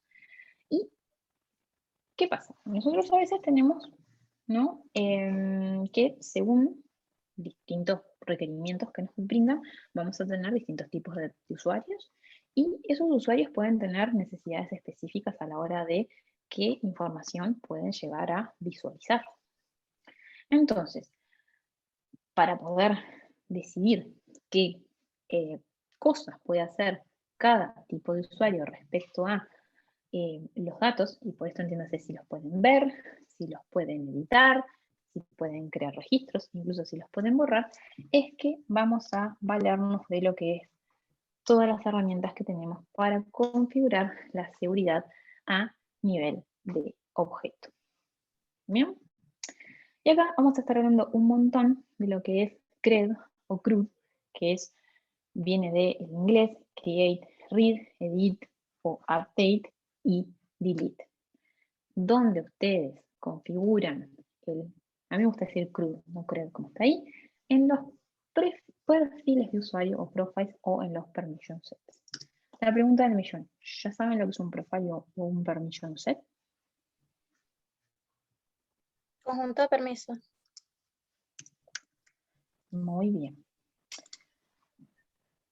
Cuando ustedes crean un usuario, ustedes siempre tienen que asociar un profile. Bien, esto es un ejemplo de una relación de uno a muchos. Un usuario tiene un único perfil asignado, pero un profile puede estar asignado a muchos usuarios. Bien, acá es cuando todo se empieza a mezclar. Por ejemplo, acá, mi usuario está asociado al perfil System Administrator. ¿Qué representa un perfil? Bueno, el conjunto de configuraciones, parámetros. De parámetros que, es decir, representa lo que un usuario puede hacer en Salesforce y a las cosas a las que un usuario puede acceder. ¿Y qué son las cosas que un usuario puede hacer o las cosas que un usuario puede acceder? Por ejemplo, si un usuario puede acceder a distinta información de registros, es decir, si puede ver cuentas, contactos, carreras, estudiantes, las aplicaciones que él puede ver acá, Service Cloud, Marketing Cloud, Community Cloud, si puede acceder, por ejemplo, al setup, si esto lo tiene visible, todo, es decir, todo lo que un usuario pueda hacer y todo lo que un usuario pueda ver dentro del org se define a nivel del perfil. Es el conjunto de configuraciones que definen de vuelta lo que un usuario puede hacer dentro de Salesforce. Si nosotros miramos un perfil, vemos que tenemos perfiles customs, que son los que tienen esta checkbox marcado, y tenemos perfiles estándar. Los perfiles estándar son los que vienen creados por defecto cuando nosotros compramos una orden en Salesforce. ¿Cómo creo los perfiles custom? Básicamente clonando un perfil estándar. Cosas que ustedes tienen que saber. Si yo quiero modificar un perfil custom, no voy a poder. No me va a dejar. Es decir, perdón, voy a... Estándar. Estándar, perdón, sí, estándar, no lo voy a poder... Hay cosas que sí voy a poder modificar, por ejemplo, la visibilidad de los tabs, pero hay otras que, por ejemplo, la visibilidad de los objetos, que es lo que vamos a estar hablando, no lo puedo modificar. En cambio, en el objeto custom, no sé si alguien está tratando de hacer una pregunta. Creo que el micrófono estaba encendido. Sí, el micrófono estaba encendido, ya lo silencié. Cuando ustedes están trabajando con un perfil custom, ustedes pueden editar absolutamente todo en el profile, incluyendo los objetos que ahora vamos a estar comentando. Bien. ¿Qué más contarles de los perfiles?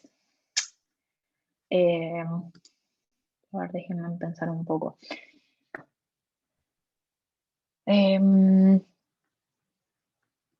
Los perfiles definen el nivel de acceso básico y cuando ustedes están creando nuevos perfiles, la idea es que ustedes sean cuidadosos a la hora de crear perfiles. A veces nos entusiasmamos y creamos muchos perfiles que difieren en detalles mínimos, pero a la larga mantener muchos perfiles es una tarea bastante engorrosa para un administrador.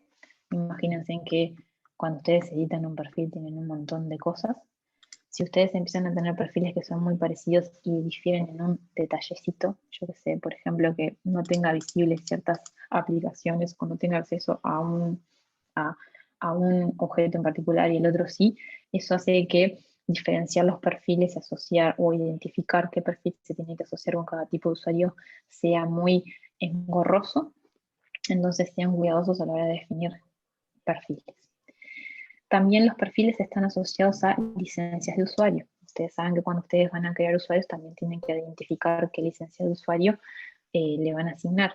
La licencia determina el acceso que le den a ese usuario a determinadas funcionalidades de Salesforce. Por ejemplo, no sé si ustedes quieren darle más funcionalidades para que puedan operar con el módulo de ventas, con el módulo de sales, quizás asocien un determinado tipo de licencia u otro.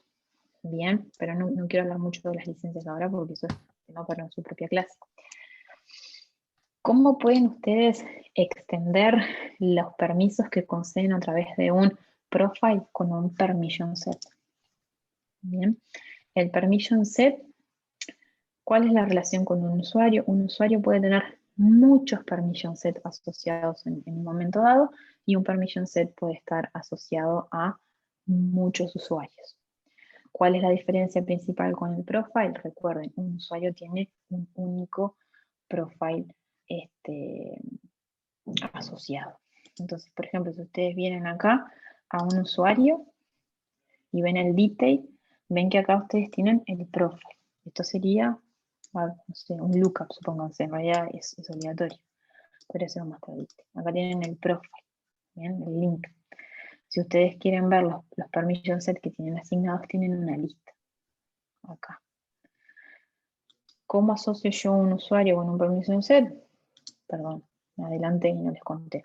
Desde la lista, acá, permission set assignments, hacen clic en editar asignación del permission set. Y acá ustedes pueden seleccionar todos los permission sets que quieran. Selecciona, en este caso seleccione todo. Muy rara vez un usuario tendría habilitado todos los permission sets. Y guarda. Porque las licencias no coinciden. Bueno, vamos a agregar uno, a ver si puedo agregar. Ahí va. Ustedes acá agregué uno solo, podrían agregar muchos. ¿Qué es eso de la licencia? Cuando ustedes crean un permission set, pueden especificar a qué tipo de licencia de usuario se lo quieren asociar. También pueden crear permission sets que son, digamos, los genéricos que no están asociados a una única licencia. De vuelta, ¿qué es un permission set? Un permission set permite que yo agregue o extienda los permisos que yo concedí a través de un profile. ¿Cuál es el... Perdón, esto no era lo que yo quería. ¿Cuál es la diferencia con un permission set, acá. Acá tenemos la definición. Acá. Ustedes, por ejemplo, supongan que tengan un usuario, un perfil de usuario, que les da estos accesos sobre los objetos, y ahora vamos a conversar qué es esto, pero ustedes quieren agregar para un usuario en particular que además pueda borrar las oportunidades y editar los casos. Ustedes podrían crear un nuevo perfil que combinase todos estos permisos más estos dos y asignárselo a Phil, pero sería un perfil que crean para asignarlo a un único usuario. Esto a la larga se puede volver contraproducente por los que les contaba hoy. Si tienen muchos permisos que manejar, se puede hacer difícil su gestión. Entonces, en vez de crear un nuevo perfil, ustedes lo que pueden hacer es crear un permission set que únicamente conceda permiso para borrar oportunidades y editar casos y se lo asignan al usuario. Entonces, los permisos resultantes de combinar perfiles con permission set resultan de sumar los permisos que concede el profile y los permisos que concede el permission set. ¿Alguno de ustedes ha hecho gestión de profiles y de permission sets antes? En un bache. Trabajé con permisos sec y permisos sec group. Sí. Para La que permission, se diferenciara. permission Creo que set todos group. deberían haberlo hecho. Bien. Bueno. Les dejo como tarea para mañana que repasen ese batch y si no mañana vemos más consultas sobre eso. ¿Por qué? Porque de lo que quiero hablar, que es la parte importante, es la parte del acceso del CRUD. Cuando ustedes están trabajando con los profiles, voy a abrir un profile. Acá. Bien. Ustedes acá, si bajan, hacen scroll de la página, acá ven toda la lista de los standard objects que existen en su org y además ven la lista de los custom objects que existen en su org. Por cada uno de estos objetos ustedes pueden definir si los usuarios que estén asignados a este profile van a poder leer, crear, editar, borrar, ver todos o modificar todos los registros que se creen. Bueno, perdón, me detengo acá. Ustedes van a ver si el usuario va a poder ver, crear, editar y borrar los registros que se creen para cada uno de los objetos que existen en el org, ya sean estándar, repito, ya sean custom. Entonces, es con esta funcionalidad que ustedes pueden controlar, ¿no? Repito, si los usuarios pueden, lo que pueden hacer con cada uno de los objetos definidos. Esto de View All y Modify All son dos permisos sumamente poderosos, porque lo que permiten es que el usuario que tiene View All asignado quiere decir que el usuario puede ver todos los registros que existen en el org para este objeto específico. Y Modify All quiere decir que el usuario puede modificar todos los registros que existen para este objeto en el org. Son dos permisos sumamente poderosos que únicamente lo tendrían que tener, yo les diría, superusuarios, es decir, administradores o usuarios que realmente tienen que visualizar toda la información. Y sobre todo modificarlo. Son permisos que yo no daría a la ligera. Si a ustedes vienen y le piden dar View All por un objeto, averigüen bien qué es lo que quieren hacer porque quizás están exponiendo más información.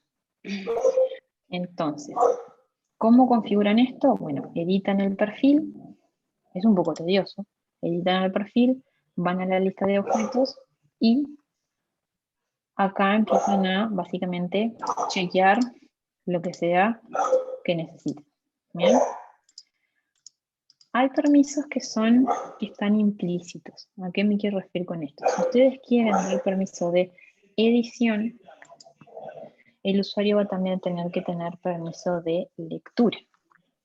Yo no puedo dar permiso de lectura de edición si no lo puedo ver al registro. Para poder editarlo tengo que poder verlo. Entonces ven que cuando yo selecciono edición, también se marca lectura. Lo mismo ocurre cuando yo quiero borrar. Si yo borro un registro, me va a marcar dos cosas. Lo hago de vuelta.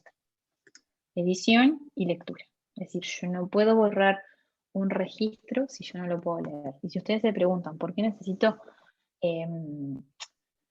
acceso de edición al registro para poder borrarlo? Es porque Salesforce a veces hace el borrado, es decir, a veces no, Salesforce hace un borrado lógico, es decir, en cada uno de los registros existe un campo que se llama isDeleted, es borrado, que cuando ustedes borran, se marca eso en true, y eso es lo que hace que el registro no se visualice, pase a la recycle bin, y después cuando ustedes hacen un restore del registro, el isDeleted pasa a false.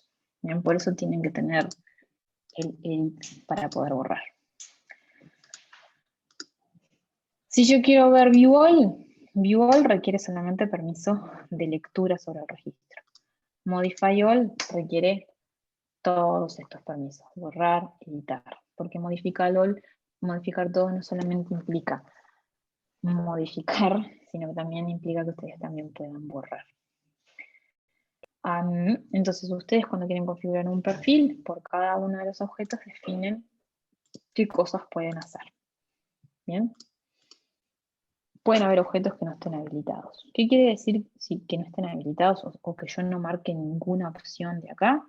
Básicamente, ese usuario, este objeto es como que no existiera. ¿Por qué? Porque no lo va a ver. Si yo, por ejemplo, soy un usuario que tiene asignado un perfil que no tiene por lo menos acceso de lectura, lo que va a pasar es que cuando yo lo busque acá en la plancha, por ejemplo, y escriba el nombre del objeto, ni siquiera lo vea, no me va a aparecer. Para mí es como que si no existiera. Es totalmente transparente.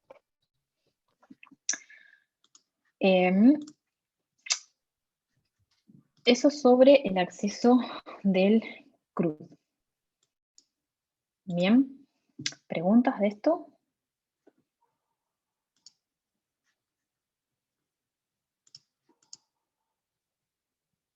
¿No? Chicos. No sobre los permisos. No por el momento. Bien. CRUD entonces define el nivel básico de acceso que tienen los usuarios para poder crear, leer, editar o borrar registros para cada tipo de objetos.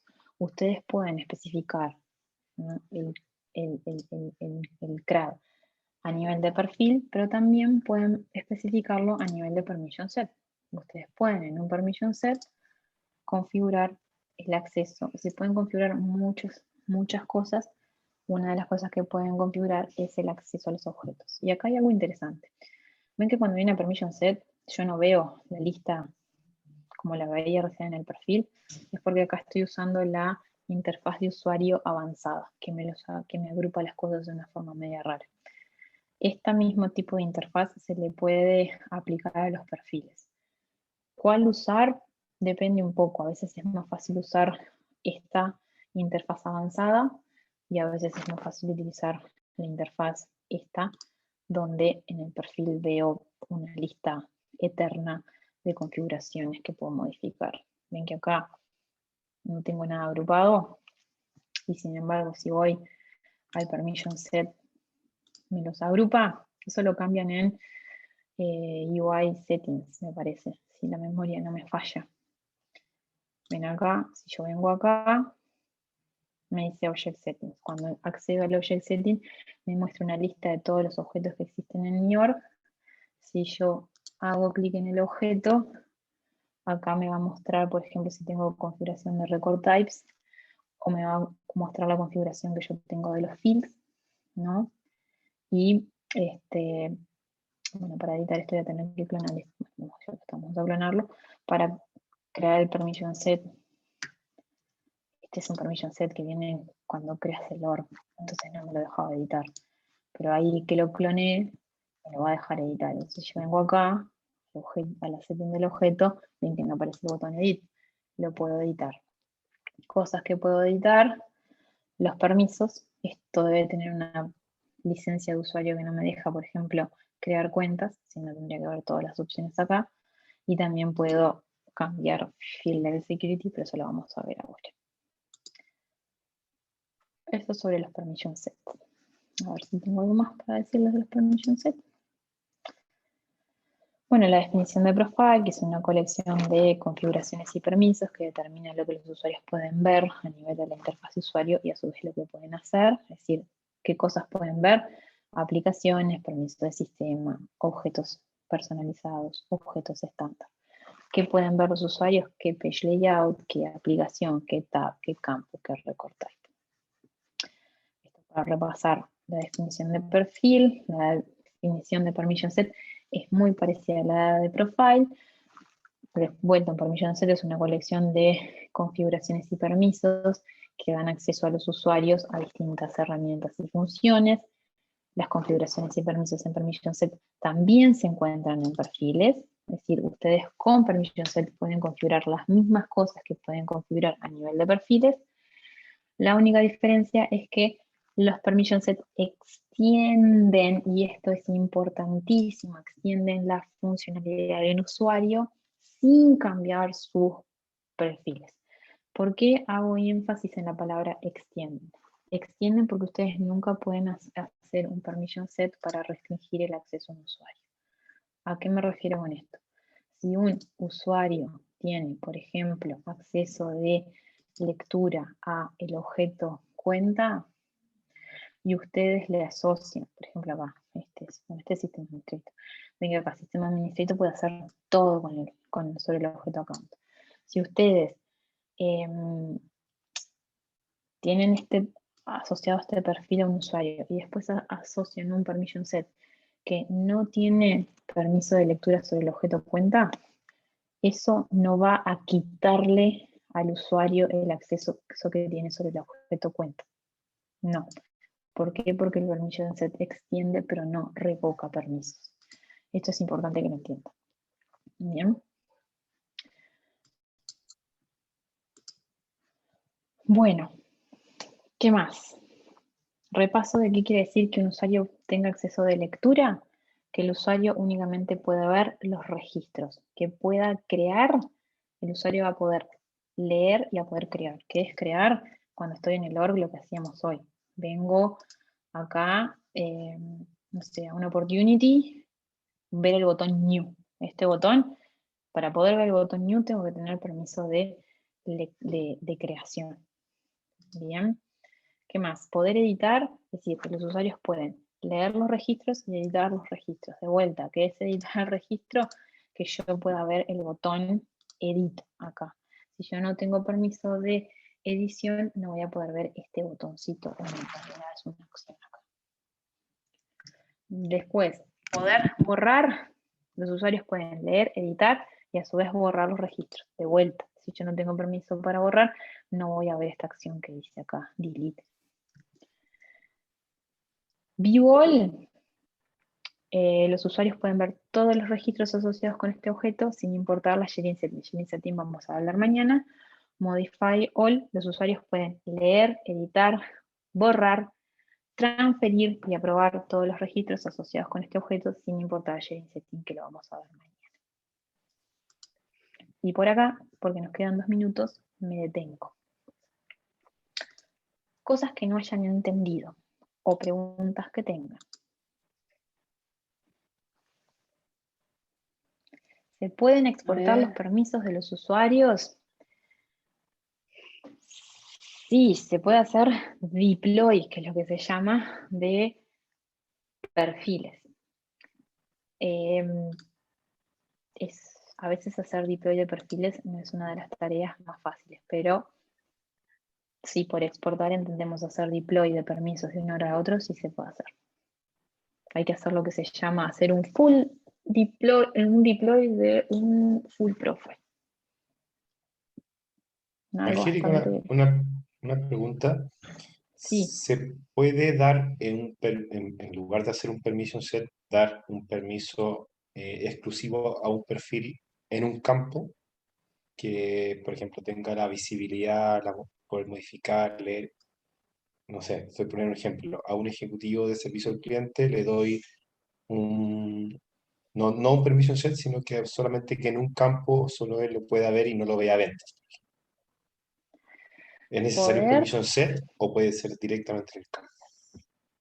vos ahí tenés que pensar, ese perfil, ¿a cuántos usuarios está asociado? Si ese perfil vos se lo estás dando al ejecutivo y además se los estás dando, es decir, se lo estás dando a la persona que tiene que ver ese campo, pero también ese perfil lo tiene asociado los otros usuarios que no deberían ver ese campo, bueno, ahí tenés que pensar, ¿qué hago? ¿Creo un nuevo perfil único para ese usuario o modifico el perfil para que nadie pueda ver ese field particular que tú me estás hablando y uso un permission set que dé acceso a ese field y el permission set se lo asigna al usuario? Mi recomendación sería esa segunda opción. ¿Por qué?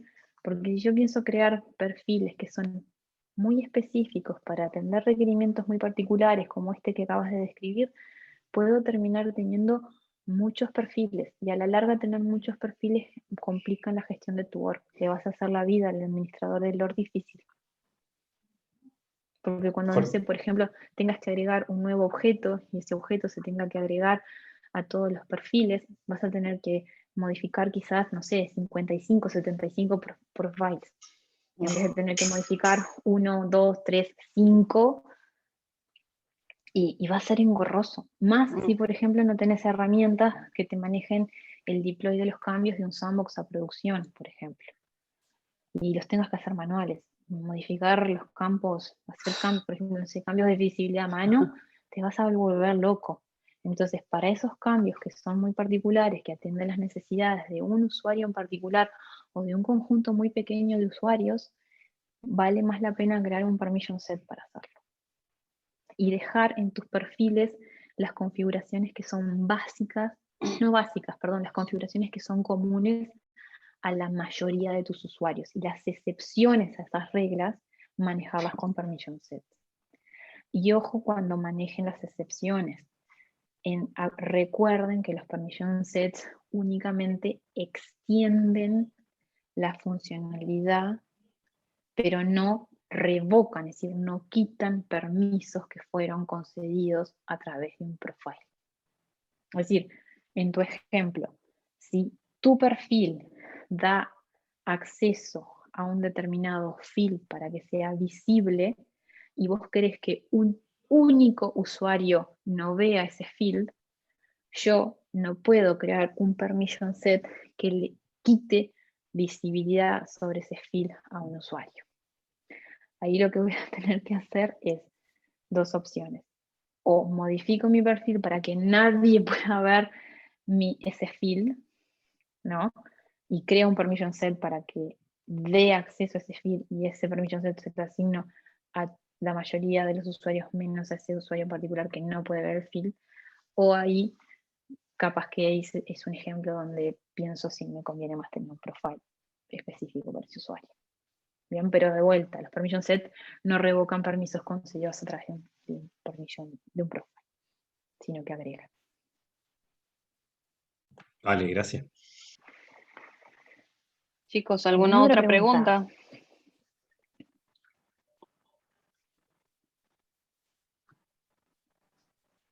¿Les quedó claro todo lo que vieron hoy?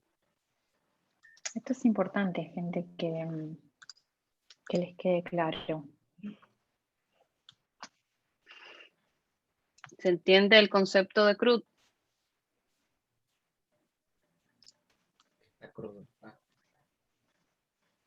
¿Sí? Bueno. Están muy callados, me están preocupando de que no me están entendiendo. Me voy preocupada hoy. Miren que nos queda la clase de mañana. Para la clase de mañana vamos a estar comentando un poco lo que es Field Level Security, que es muy parecido a lo que estuvimos hablando hoy, y después vamos a estar hablando del acceso a los registros, que para hablar de que se llama Record Level Security. Para hablar de esto vamos a estar hablando de conceptos importantes que son OR by Default, jerarquía de roles, sharing rules, manual sharing, el owner, que es el owner de un registro, y con el concepto de owner del registro vamos a retomar el concepto de master detail, porque les voy a contar una cuestión que ocurre con las master details, el concepto de owner. Para mañana tenemos mucho contenido. Así que tómense un café antes de venir a la clase. Porque mañana va a estar cruel la clase, va a ser mucha cosa. Muchas Chicos, gracias, Angélica. Entonces no tienen ninguna pregunta, ninguno, ¿seguro? Bien. No. ahora Ok. Ok. Aquí dice se entiende, pero debemos aprender un poco más de conceptos. Sí, chicos, es importante que vayan leyendo la información que les voy pasando de la ayuda. Muchas de las dudas que estuvieron el día de hoy tienen la respuesta en los documentos de ayuda que les he pasado. Así que es importante que vayan leyendo esa información. No solamente se lo estoy pasando porque me pareció, ay, sí, lean esto. No, es porque es tema que ya hemos visto y van a conseguir mayor información allí de todo lo que se ha hablado. Humberto, ok. A ver el video nuevamente para mejor entendimiento. Ok, perfecto. Ya chicos, entonces si no tenemos más ninguna pregunta, vamos a dejar la sesión hasta acá. Los